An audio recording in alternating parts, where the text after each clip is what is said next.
നമസ്കാരം. ഒടുവിൽ ട്രംപ് മോദിക്ക് മുന്നിൽ ഒരു തരത്തിൽ അടിയറവ് പറഞ്ഞു തുടങ്ങി. ആഗോള രാഷ്ട്രീയത്തിന്റെ പുതിയ അധ്യായം ഇന്ത്യയും അമേരിക്കയും തമ്മിൽ ഒപ്പുവെച്ച ചരിത്രപരമായ LPG ഇറക്കുമതി കരാർ വഴി വീണ്ടും ആരംഭിച്ചിരിക്കുകയാണ്.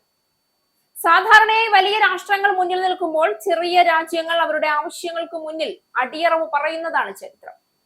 എന്നാൽ മോദിയുടെ കാര്യത്തിൽ ആ ചരിത്രം പോലും വഴിമാറി എന്നതാണ് വാസ്തവം.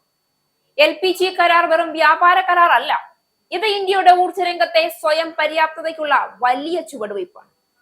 ഈ കരാർ അന്താരാഷ്ട്ര വേദിയിൽ മോദിയുടെ ശക്തമായ നിലപാട് അടിവരയിടുന്ന ഒരു ചരിത്ര നിമിഷമാണ്. മോദിയുടെ നയതന്ത്ര ചാതുരിക്ക് മുന്നിൽ ലോകം കൈയടിക്കുന്ന നിമിഷം കൂടിയാവുകയാണ് ഈ കരാർ. ഡൊണാൾഡ് ട്രംപ് തന്റെ ഭരണകാലത്ത് പല രാജ്യങ്ങൾക്കും മേൽ സമ്മർദ്ദവും ഉപരോധവും പതിവായി നടത്തിക്കൂട്ടുന്നുണ്ട്.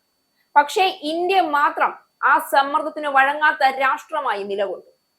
മോദിയുടെ നയതന്ത്രം പാശ്ചാത്യ രാഷ്ട്രങ്ങൾക്ക് പോലും വായടപ്പിക്കുന്ന വിധം ശക്തമായിരുന്നു എന്നതാണ് അതിന്റെ കാരണമെന്ന് ഉറപ്പിച്ചു പറയേണ്ടി വരും. അമേരിക്കയ്ക്ക് ആവശ്യമായ വിപണി ഇന്ത്യയാണ്. ഈ പശ്ചാത്തലത്തിൽ മോദി സർക്കാർ എടുത്ത തീരുമാനം ഏറെ വ്യക്തമാണ്. ഇന്ത്യയിലെ 140 കോടി ജനങ്ങൾക്ക് ഗുണം വരുന്ന കാര്യങ്ങൾ മാത്രം ലോകമെന്തു പറഞ്ഞാലും ആരെന്തു പറഞ്ഞാലും ചെയ്യുമെന്ന്. ട്രംപ് പലവട്ടം ഇന്ത്യയെ അടിച്ചമർത്താൻ ശ്രമിച്ചില്ല എന്ന് പറയാനാവില്ല.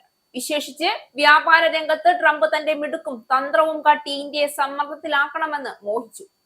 പക്ഷേ മോദിയുടെ സ്ഥിരതയുള്ള നിലപാട് ട്രംപിനെ തന്നെ ഒരു കോണിൽ അടിച്ചൊതുക്കി നിർത്തി. അവസാന ഫലം എന്തായിരുന്നു എന്ന് ഇപ്പോൾ വ്യക്തമായി കണ്ടുകഴിഞ്ഞു.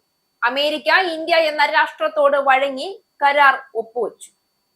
ഇതൊരു നയതന്ത്ര ജയം മാത്രമല്ല, ഒരു ശക്തമായ നിലപാടുള്ള ഭരണാധികാരി നയിക്കുന്ന ഇന്ത്യ എന്ന രാജ്യത്തിന്റെ ദേശീയ അഭിമാന നിമിഷമാണ്.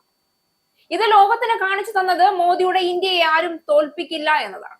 പ്രത്യേകിച്ച് ട്രംപിനെ പോലുള്ള ശക്തനായ നേതാവിനോ അയാൾ കൽപ്പിക്കുന്ന ഭീഷണിക്കോ പോലും അതിനു കഴിയില്ല എന്ന് തന്നെയാണ് മോദി തെളിയിച്ചത്. ഇന്ത്യയുടെ ഊർജ്ജ സുരക്ഷ രാജ്യത്തിന്റെ വളർച്ചയ്ക്ക് പുതിയ പാത തുറക്കുവാൻ പോകുന്നു എന്ന കാര്യം ഇതിൽ നമുക്ക് ഉറപ്പിച്ചു പറയുവാൻ കഴിയും. LPG ഇറക്കുമതി കരാർ ഇന്ത്യയുടെ ഊർജ്ജ രംഗത്ത് വലിയ മാറ്റം വരുത്തുന്നു.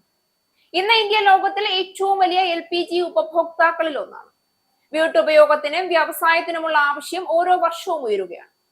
മോദി സർക്കാർ ഒരുപാട് വർഷങ്ങളായി ഊർജ്ജം സ്വയം പര്യാപ്തതയിലേക്ക് ഇന്ത്യയെ നയിച്ചുകൊണ്ടിരിക്കുകയാണ്. ഉജ്ജ്വല യോജന, വാതക പൈപ്പ് ലൈൻ വിപുലീകരണം, റിഫൈനറി ശേഷി വർധന, അന്താരാഷ്ട്ര കരാറുകൾ, ഇതെല്ലാം ചേർന്ന ഇന്ത്യ ഒരു ഊർജ്ജ സുരക്ഷയുള്ള രാഷ്ട്രമാകുന്ന ദിശയിലേക്ക് ഓരോ നിമിഷവും കുതിച്ചുകൊണ്ടിരിക്കുകയാണ്. അമേരിക്കയിൽ നിന്നുള്ള LPG ഇറക്കുമതി ഇന്ത്യയുടെ ആ നിരന്തരം വളരുന്ന ആവശ്യങ്ങൾക്കുള്ള ശക്തമായ പിന്തുണയായി ഇനി മാറും.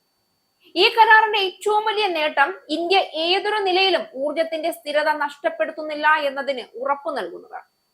ഇന്നത്തെ ഇന്ത്യ കോൺഗ്രസ് കുത്തകയാക്കി ഭരിച്ചു മുടിച്ച ഇന്ത്യയല്ല. ഇന്ന് ലോകം കാണുന്നത് സ്വതന്ത്ര നിലപാടും ശക്തമായ നേതൃധ്വനിയും ഉയർത്തിപ്പിടിച്ചു മുന്നേറുന്ന ഒരു അതിശക്തനായ ഭാരതത്തിന്റെ ശക്തിയാണ്. അതിന്റെ സ്രഷ്ടാവ് ആരാണെന്ന് ചോദിച്ചാൽ ഒരൊറ്റ ഉത്തരം മാത്രമേ ഉള്ളൂ. അത് നരേന്ദ്രമോദിയും അദ്ദേഹത്തിന്റെ നയങ്ങളും അതിനു പിന്നിലുള്ള ഉറച്ച ധൈര്യമുള്ള വിട്ടുവീഴ്ചയില്ലാത്ത നിലപാടുമാണ്.